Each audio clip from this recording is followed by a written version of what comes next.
Welcome. Today I'm going to be talking about bioinformatics and quantitative genomics in cervical cancer screening. Cervical cancer is a very complex disease, and much has been written and discussed about the various ways to most appropriately diagnose and treat cervical cancer. To date, that has relied on the Papillomavirus screen, which is a morphologic assessment of cells taken from the cervix. That technology and assay has been around since 1949. More recently, the use of HPV or human papillomavirus has come into play as a means of determining who is at risk of cervical cancer screening. But as I'll show you throughout this discussion, cervical cancer is a complex process that goes well beyond morphologic changes of cells in the cervix and goes beyond the presence or absence of human papillomavirus. Although human papillomavirus has been implicated in over 99% of cervical cancers, and the mechanism by which human papillomavirus contributes to cervical cancer pathogenesis has been elucidated, we are still in the early stages of deploying that technology in our day-to-day clinical screening of cervical cancer. I urge everybody to submit questions as we go through the talk, and those will be answered at the end during a Q&A session. One of the technologies I'm going to talk about is a technology developed here at InCellDX, a technology that we call 3DX. This technology is one that multiplex multiple different types of analyses into a single assay. When you hear the term multiplex in molecular diagnostics, you mostly consider people who have technologies capable of detecting multiple RNAs, multiple DNAs, multiple SNPs, or on the other hand, proteomics, which detects multiple proteins, or even analyses that allow detection of different morphometric aspects of the cell. But here I'm going to be talking about a technology that incorporates all of those facets in helping to elucidate some of the more complex mechanisms of cervical cancer and cancer in general. And I'll go into greater detail. So we're in the era of multiplexing with exciting new technologies such as next-gen sequencing. But however, we are very limited in our ability to do what we call heterogeneous multiplexing. That is, combining a multiplex assay that looks at DNA, messenger RNA, proteins, and morphology all at the same time, and with a throughput and workflow that is compatible with a clinical diagnostics laboratory and ultimately patient care. This Genomics approach that I'm going to describe today really incorporates heterogeneous multiplexing. And as I'll show you, we're able to detect messenger RNA, DNA, and various morphometric parameters of a cell all at the same time without destroying the cell. Most other molecular diagnostic technologies, as you know, all involve lysing the cell, recovering nucleic acids, and then analyzing the nucleic acids in downstream applications. In terms of cervical cancer, we've seen progress over the last 10 to 20 years since the time that they discovered that HPV was associated with cervical cancer. In the late 90s, we saw the appearance of hybrid capture 2, which is the first assay based on liquid hybridization that was capable of detecting high-risk human papillomavirus DNA. In the mid to early 2000s, liquid-based sampling of cervical cytology specimens came along. This was a significant improvement over the old methodology of doing a pap smear, where a spatula spread cells on a glass slide.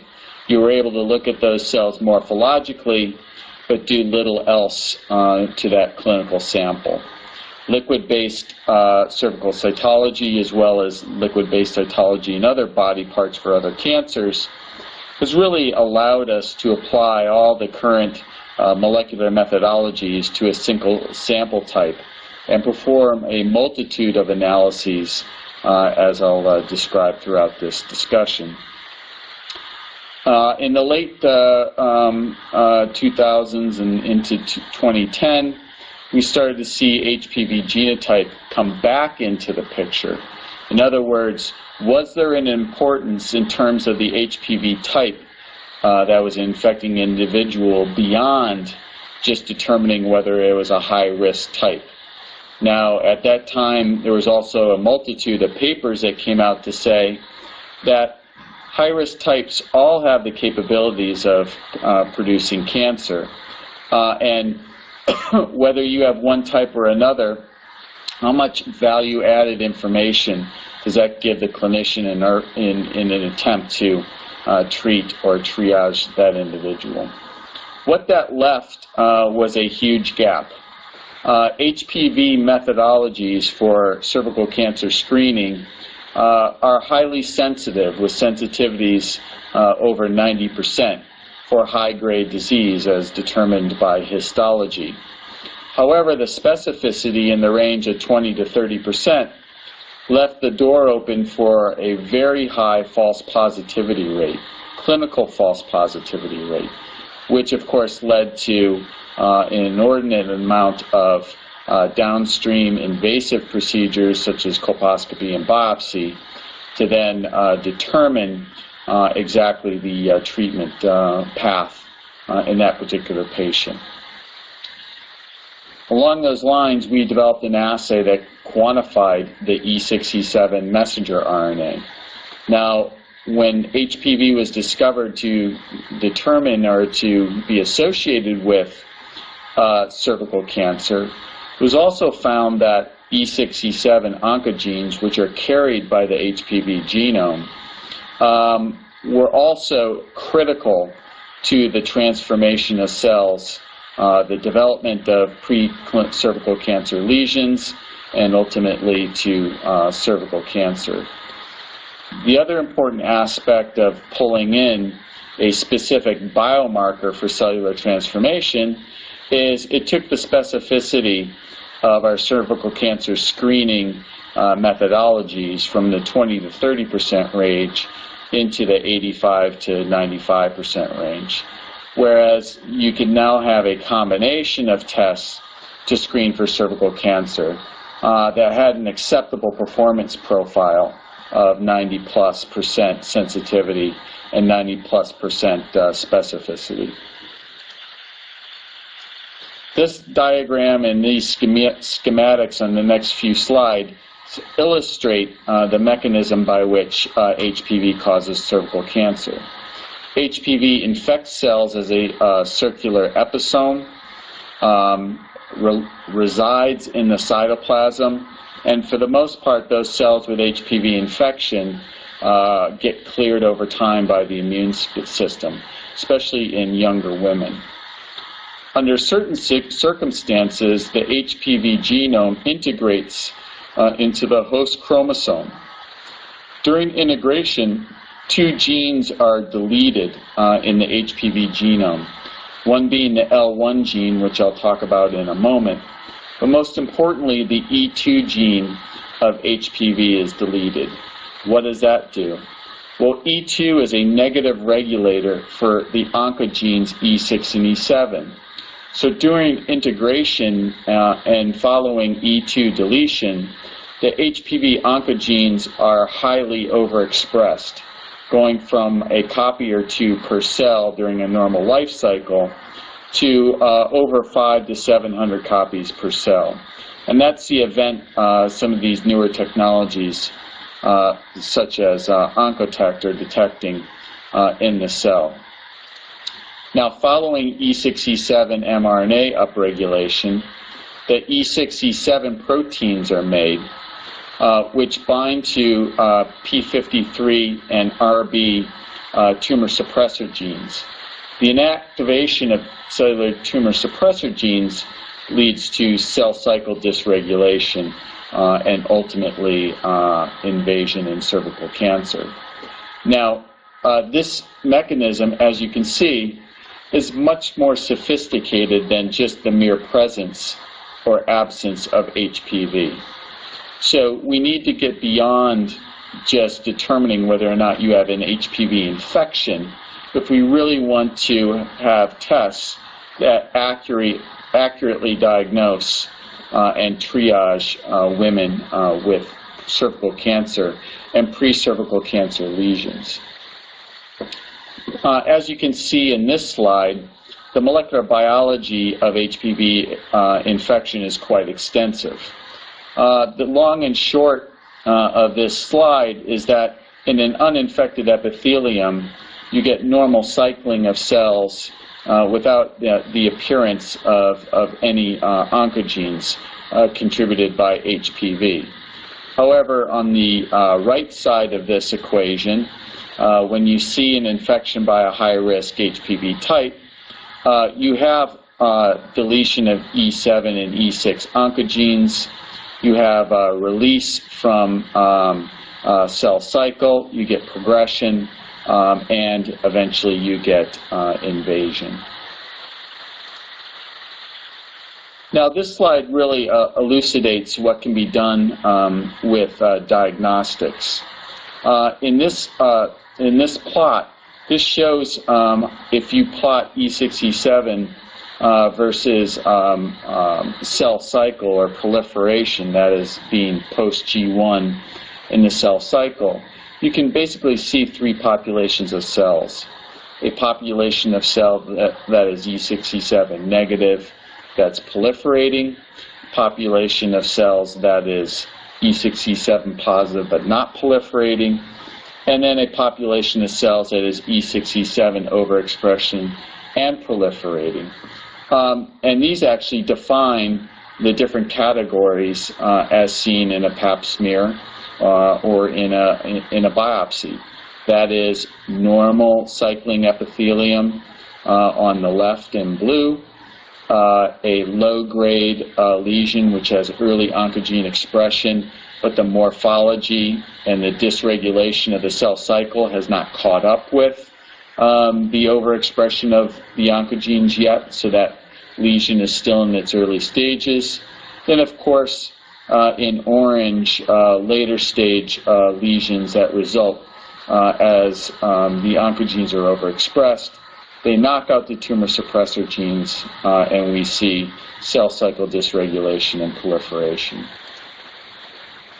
Now, a lot of this work was elucidated in Japan, at least as far as the role of E6, E7 in cervical cancer. And as you can see just from the title of this paper, ubiquitous presence of E6, E7 transcripts in human papillomavirus cervical carcinoma, regardless of its type. And this paper really breaks down the aura around actually having a number after the letters HPV. We all know that 16 and 18 are probably the most virulent HPV types in the world. We don't necessarily live in a 16-18 world. HPV 16 globally is probably the most prevalent HPV type, but HPV 18 certainly is not the second most prevalent. Unfortunately, that's what our vaccines cover these days, but the take-home message is, yes, vaccines are a good thing, but at the end of the day, we're going to have to continue to test until we have a polyvalent vaccine that covers all 15 high-risk types. But the importance is that if you have a high-risk HPV type, The definition of whether or not it's going on to cervical cancer is whether or not it's overexpressing E67. So only a very small minority of those individuals infected by high-risk HPV types ever go on to high-grade precervical cancer lesions or cervical cancer. So we must have ways to define which women with high-risk infections are at risk. And it's not enough just to say you have a high-risk infection and then send that woman off to invasive procedures to do follow-up studies. In fact, in a large 600-plus biopsy study we participated in recently, it was shown that if you did HPV DNA alone, the specificity for high-grade disease was 15%, meaning 85% of those women who received biopsies didn't need them. The addition of looking at E6, E7 oncogene overexpression, however, increased the specificity to over 85%. She had a 5-fold increase in specificity for high-grade lesions just by adding in overexpression of the HPV-encoded oncogenes. Now we have a test that has a performance profile that is both effective for the patient and cost-effective. This is another slide from Harold Zerhausen's laboratory.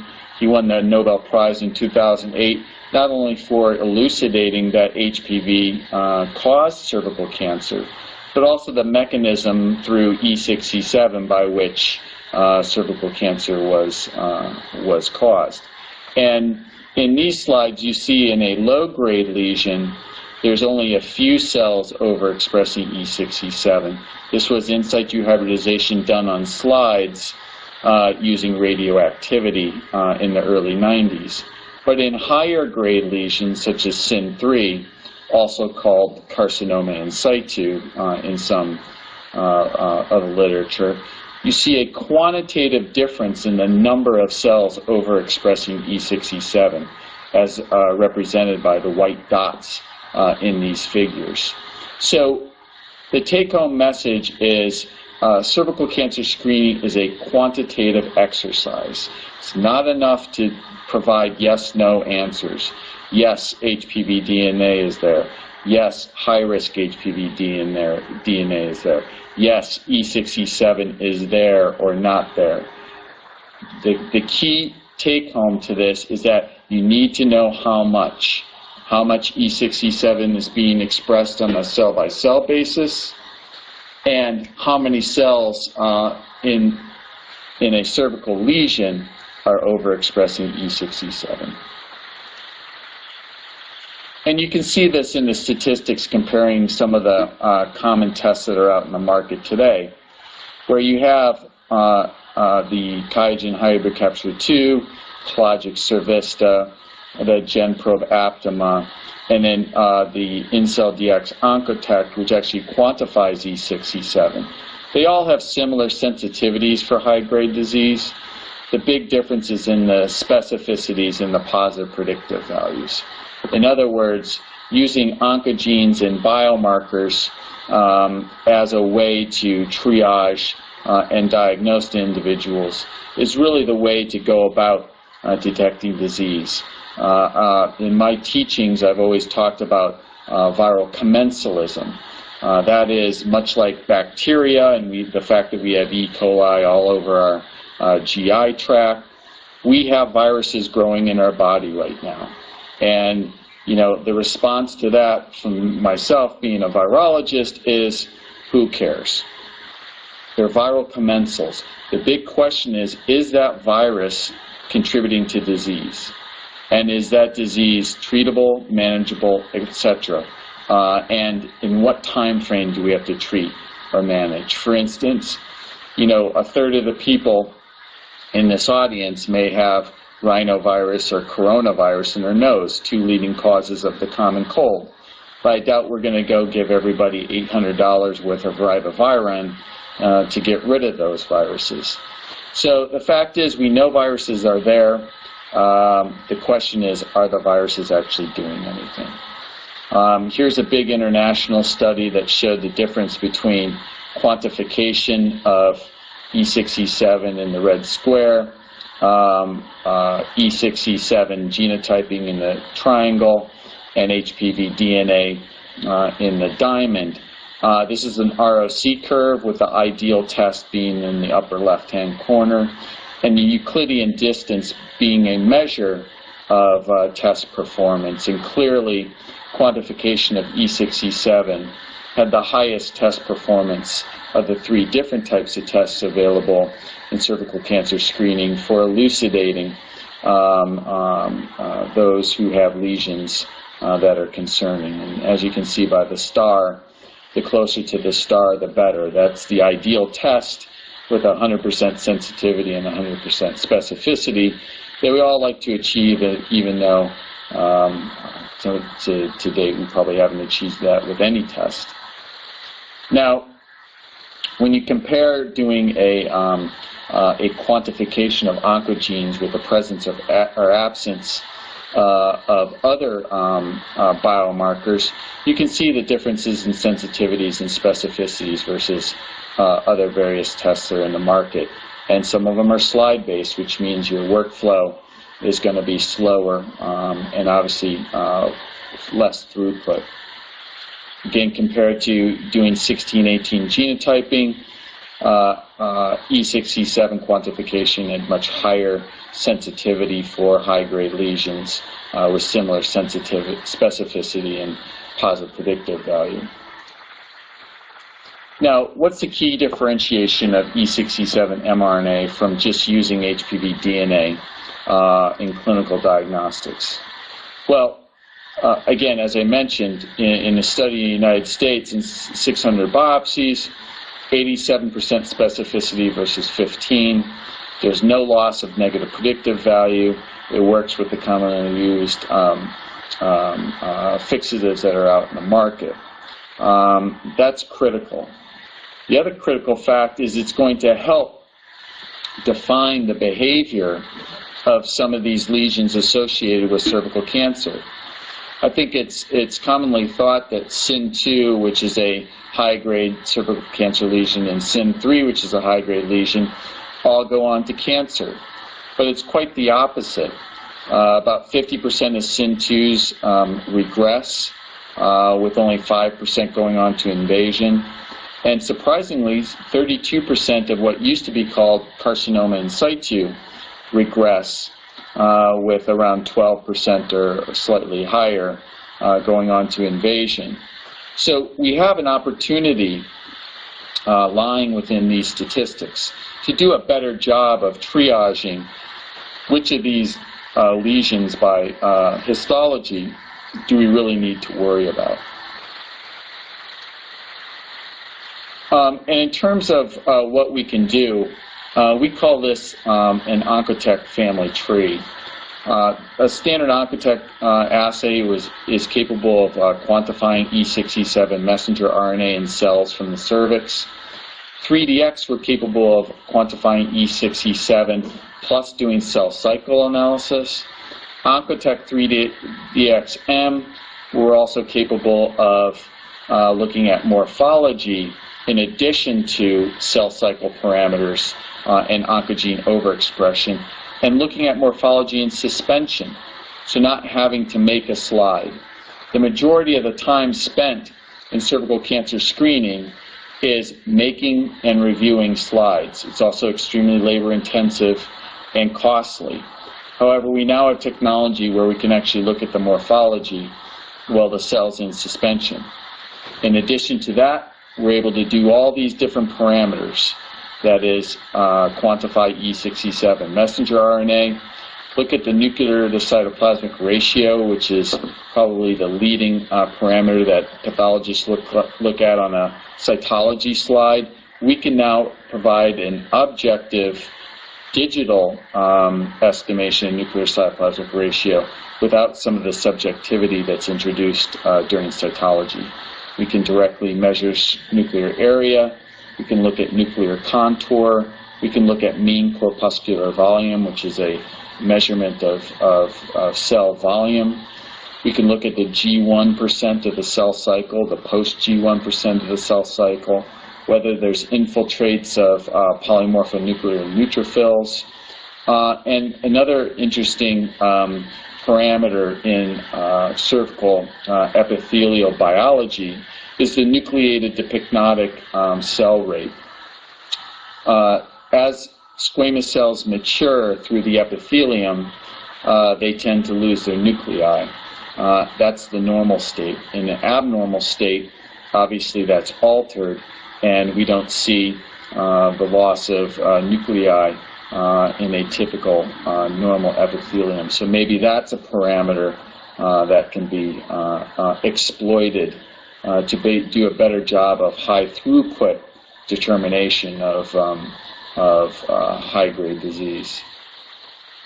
Now we can put all these parameters together in bioinformatics models and combine them as we see in this instance, where we can actually tell the difference between cells that are HPV positive or HPV negative without ever doing an HPV DNA, just by morphologic aspects.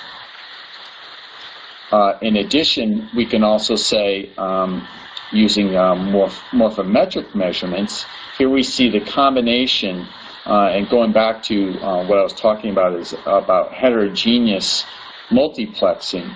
Here we're actually doing an analysis, a dot plot analysis, between a morphometric measurement, nuclear cytoplasmic ratio, and oncogene overexpression, which clearly defines normals, which have low nuclear cytoplasmic ratio, no oncogene overexpression, low-grade lesions, which have high nuclear cytoplasmic ratio, but very little oncogene overexpression, and high-grade lesions, which have an abundance of cells with high nuclear cytoplasmic ratio and oncogene overexpression.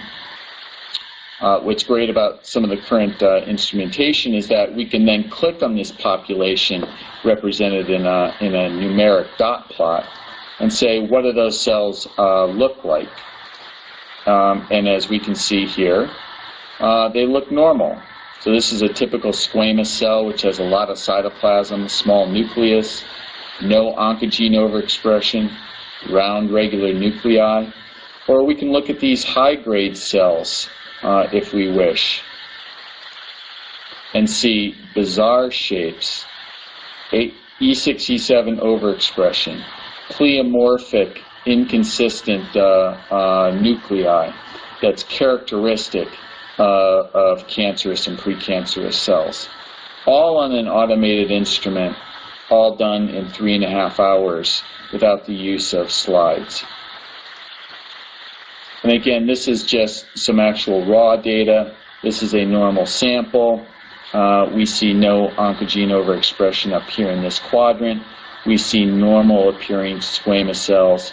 No green over here. We see round regular nuclei. All is good in this normal sample. Or we can see this abnormal cytology where you see multiple DNA populations, and you see cells with E6, E7 overexpression in the nucleus, as evidenced by the green staining over the nucleus in this particular cell. Again, all done digitally, all done by instrument without the use of slides.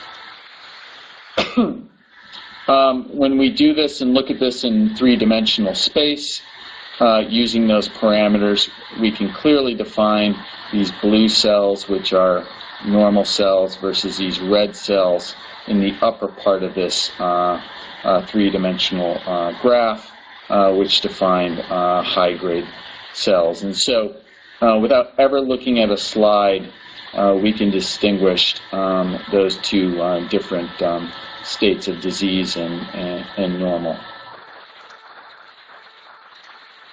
Last, we're able to do this on a two-dimensional plot, as I showed previously, and define where we are in cancer and precancer genesis in the cervical epithelium. Now, the future is really the ability to look at mRNA in combination with multiple cell surface markers on intact cells by flow cytometry or image cytometry. The use of labeled antibodies followed by hybridization, oligonucleotides to mRNA, allows us to look at mRNA expression in subsets of cells. Most importantly, we can look at multiple RNAs. So our newer technology is much like a chip in a cell, where we can look at multiple genes of interest at one time and their expression, multiple immunophenotypic markers on the surface of cells, so that we can unequivocally identify cells that are highly expressing genes related to disease, and pick those cells out of heterogeneous populations, for instance, blood, in looking for circulating tumor cells, or in tumors obtained by fine needle aspiration and put into suspension. In other words, we can multiplex. We can multiplex the cell surface markers, multiplex intracellular proteins, multiplex mRNAs, all the while looking at cell cycle with DNA dyes, and a lot of the current algorithms for cancer certainly take into account cell cycle genes and cell cycle markers into their real-time PCR algorithms, for instance. I'm not going to go into too much detail, but again, we can look at mRNA fold changes of particular genes of interest in a cell-type specific way. In other words, for the first time in molecular diagnostics, we have a denominator. When you take the current path of molecular diagnostics of taking a cell sample, lysing all the cells, and looking for gene signatures, what you're really doing is losing all context from which those genes came. And again, you're throwing them into a gamish, and there is no denominator. You're saying, is there a change in the gene signature? And one of our colleagues in California had shown multiple times in papers that when they were looking for gene signatures for acute renal rejection, for instance, it wasn't until they looked at specific cell types and sorted specific cell types that the gene signatures were starting to make sense.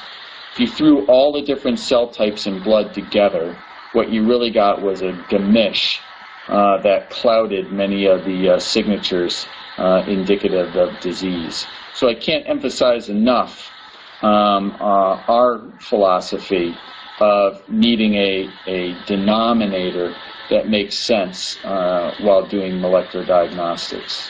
And again, this is just our renal transplant panel showing a variety of different upregulations of 6 genes all at the same time, and all in specific subsets of lymphocytes.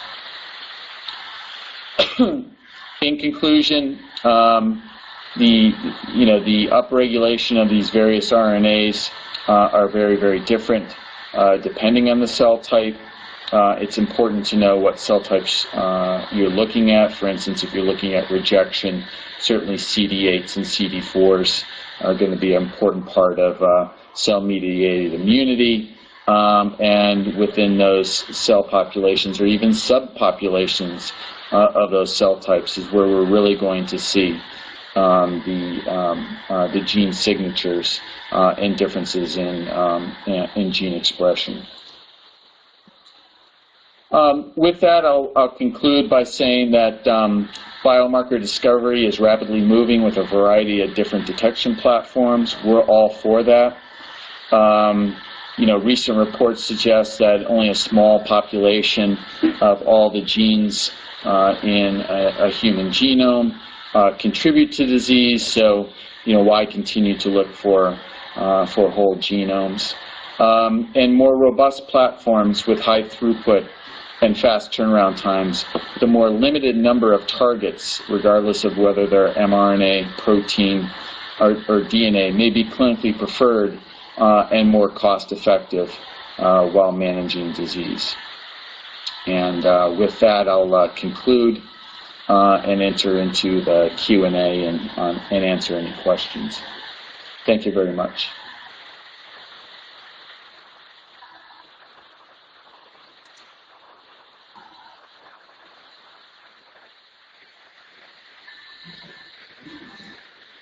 So in the Q&A, our first question from Victoria is, what is your opinion on the HPV vaccine in relation to your findings and research? That's an excellent question. You know, I'm all for the HPV vaccine. However, is it all-encompassing? That still remains to be seen. My position with the vaccine has been, you know, even from a cost perspective, is yes, it's going to be effective. Yes, it's going to be effective against HPV types 16 and 18, but there's 13 other types that cause cervical cancer, maybe to a lesser degree than 16 and 18, but nevertheless, they cause cancer. So we're never going to do away with screening. So now all of a sudden we've added the cost of doing vaccine on top of the fact that we still have to screen the individuals regardless of whether they've received the vaccine, at least until we have more data to suggest otherwise, or else we come out with a polyvalent vaccine that covers more of the high-risk types. In any way, I'm not against the vaccine, but is it all-encompassing and enough? I don't think so. So we're going to continue to focus on aggressive screening programs. And, you know, the fact, you know, the success is in the facts. And the facts are that the United States has, one of the lowest rates of cervical cancer in the entire world because of its aggressive screening regimens. Always has. The rest of the world, still, cervical cancer is still the second leading cause of death in women. So we can't solely commit down one path, and we need to continue to proceed along parallel paths to do the most effective job in keeping our women healthy. The next question, again from Victoria, is, as a woman, I can tell you that having a PAP have helped prevent cervical cancer in me when I was in my 20s, although just recently it has been proposed to restrict screenings. Your thoughts? Well, I think the real question is some of the new guidelines that have suggested that if you're DNA negative, HPV DNA negative, you might be able to go to longer screening intervals, which I think is probably true. What that interval is, I think, has been the subject of a lot of discussion, and I have my own thoughts on that. Now, as far as the pap smear is concerned, what we have to realize, and what I've just shown in this talk, is that clearly molecular changes of cervical cancer are happening well before the morphologic changes occur, and conversely there's morphologic changes that, though they appear worrisome, may ultimately not be worrisome. So I really see in the coming years these new technologies really replacing just a straight morphologic examination of cells. It's going to take time, it's going to take money, but it's going to happen. And in some populations, in some areas around the world, it already is happening, where areas that don't have the infrastructure to do pap smears. I can tell you from, you know, our worldwide experience that that pap smear quality varies tremendously worldwide, which would be expected. It's a subjective reading of slides by numerous individuals who have different levels of training. So we have to go molecular, we have to go digital, we have to use ways that are reproducible, robust, and non-subjective.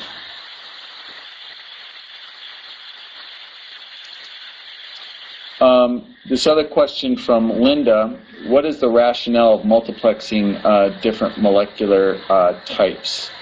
I don't know if that means different molecular HPV types or different biomarkers of cancer. But as I mentioned, and as you can tell from my talk, I don't think when you know the downstream markers involved in cervical cancer that result from the integration by certain high-risk HPV types, I don't see the importance of just looking at HPV types. I see the importance of looking at a variety of different markers, E67, cell cycle or cell cycle associated proteins, and actually being able to say, where are you in the continuum of cervical cancer? And I see she's added to the question in terms of the rationale of using DNA, RNA, and protein types. Well, I'll tell you, we're working on other assays such as transplant and breast, where it's not just RNA, or it's not just proteins, or it's not just DNA. One of the commonly used algorithms out there in breast cancer prognosis, 21 out of the 24 genes are cell cycle dependent. Yet, a penny's worth of a DNA dye can do similar things in cells, in intact cells, and on a instrument that can give you an answer in 3 to 4 hours. So, and then of course the ability to do that, for instance, with, not just HER2 new protein or HER2 new RNA, but potentially doing it for a number of different proteins and RNAs, ER, PR, HER2 new, and DNA cell cycle. I think ultimately that's where the field is going. And to restrict yourself to, for instance, an algorithm that's dependent solely on RT-PCR, or even solely on sequencing certain DNAs, I think is not enough with the complex cancer pathways that are out there.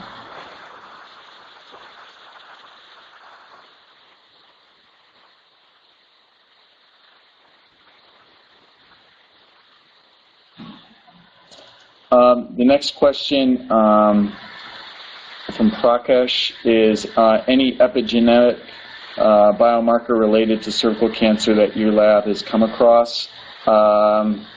We're not really going to discuss certain biomarkers other than ones we discussed today. Certainly none that are ready for prime time.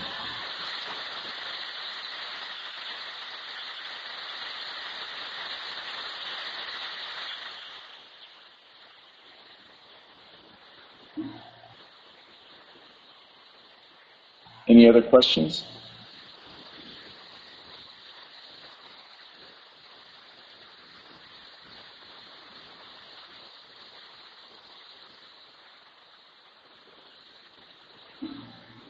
Well, I appreciate everybody's time, and I look forward to any questions that may pop up after we sign off. Thank you very much.